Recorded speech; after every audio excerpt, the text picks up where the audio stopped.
Semana que acaba, semana que começa. A semana que terminou foi uma semana praticamente dominada por Donald Trump e por tarifas, onde ainda tivemos bancos centrais e banqueiros centrais, principalmente do Banco Central Europeu. Uma agenda económica praticamente vazia, sem dados relevantes nem na União Europeia, nem nos Estados Unidos, e cedo nós começámos a ver que a semana iria ser dominada de facto pelas tarifas e por Donald Trump. Começou por lançar o primeiro conjunto de cartas a vários países asiáticos em que lançou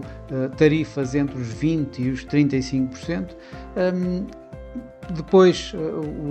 uma tarifa especial para o Brasil com 50%,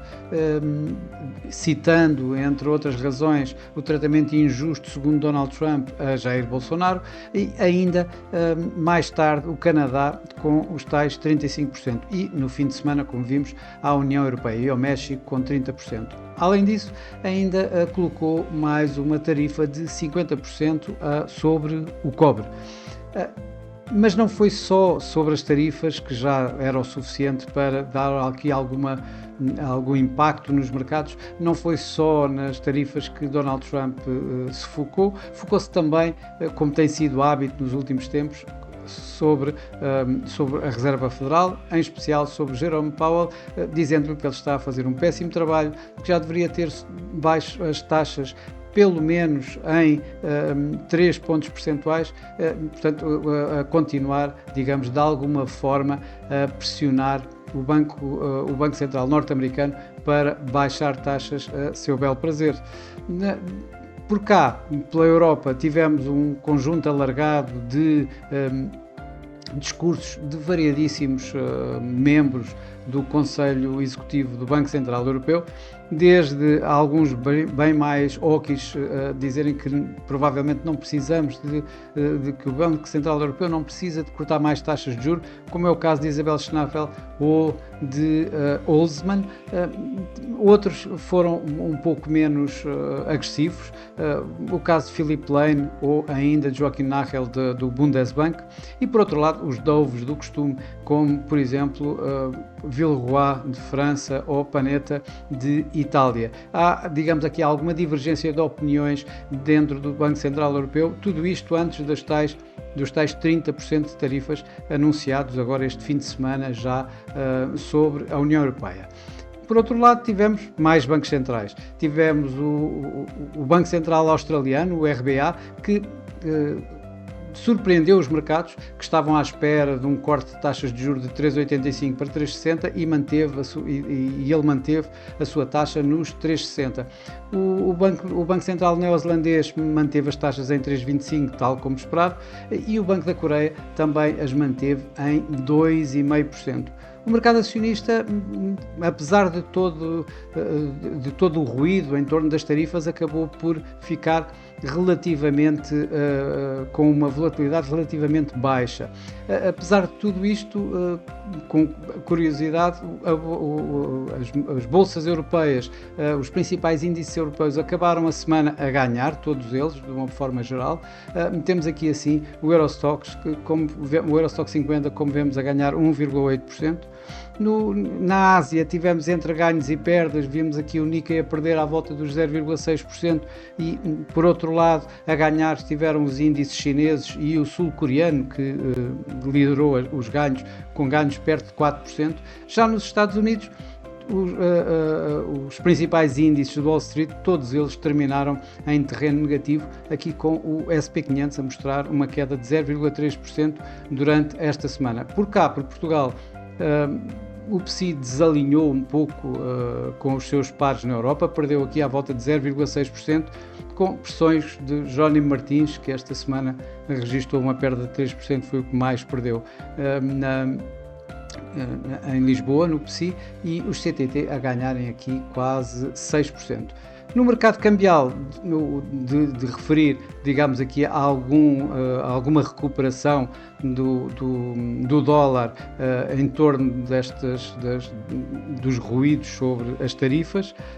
Curiosamente, o mercado não ligou para já muito à situação de mais pressão sobre a Reserva Federal, que se está a tornar um tanto ou quanto normal, passa a expressão, e o DXY recuperou dos mínimos e acabou por terminar a semana ali em torno dos 97,50. Já por outro lado, o euro recuou, o euro-dólar corrigiu os máximos deste ano e acabou esta semana por terminar a semana abaixo de 1,17. Outra das divisas que mais perdeu foi o iene, com o dólar-iene a terminar acima de 147 ienes por dólar. De referir também que a coroa sueca talvez fosse das moedas que mais ganhou esta semana, ganhou face ao euro e também marginalmente face ao dólar, foi, digamos, a moeda com melhor performance durante esta semana. Quando olhamos para os mercados emergentes, destacaram-se pela negativa o rand sul-africano e principalmente o Brasil, isto depois de mais ataques tarifários aos BRICS com mais 10% e ao Brasil em especial, em que Trump coloca uma taxa de 50%. Por outro lado, a divisa emergente que se destacou pela positiva foi o peso mexicano, que continua a ganhar, ganhou face ao euro aqui 0,7%, e isto antes das tais tarifas que acabaram este fim de semana por ser anunciados por Donald Trump. As commodities também tiveram um trading relativamente calmo. O petróleo voltou a recuperar dos recentes mínimos atingidos, ganhou esta semana aqui um pouco mais de 3%, enquanto o ouro ganhou um pouco menos de 1%, isto numa situação em que a volatilidade, como disse, continua relativamente baixa, durante a semana que passou. A semana que vai começar vai ser uma semana provavelmente com a volatilidade um pouco a aumentar, tendo em consideração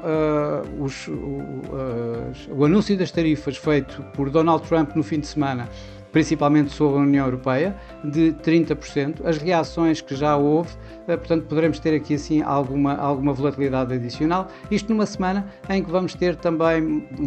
dados económicos mais relevantes, ou seja, uma agenda económica mais preenchida e ainda resultados empresariais, mas de facto vai ser, digamos, aqui assim, o aumento tarifário dos Estados Unidos sobre a Europa e as reações que nós vamos ver durante a semana dos diversos líderes europeus, provavelmente vai ditar como é que será, digamos, o impacto em termos globais nos mercados financeiros desta nova escalada de guerra comercial, desta vez dos Estados Unidos com a União Europeia. Numa semana em que vamos, como eu disse, também ter um conjunto mais interessante de dados económicos, nomeadamente nos Estados Unidos, em que vamos ter os dados da inflação bastante importantes, provavelmente, para vermos como é que será o que é que será o próximo passo da Reserva Federal dos Estados Unidos. Os mercados estão à espera de um aumento da inflação em termos mensais dos preços de 0,1% para 0,3%, em termos anuais de 2,4% para 2,6% e se retirarmos os alimentos e a energia de 2,8% para 2,9%. Além disso, vamos ter vendas a retalho e vamos ter ainda os dados da Universidade de Michigan, tanto da confiança do consumidor como das expectativas de inflação, que certamente também poderão ter adiantar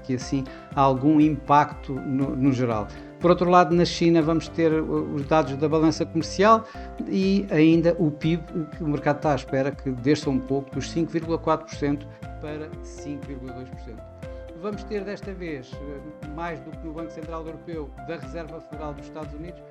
um conjunto bastante grande de discursos dos vários membros do FOMC,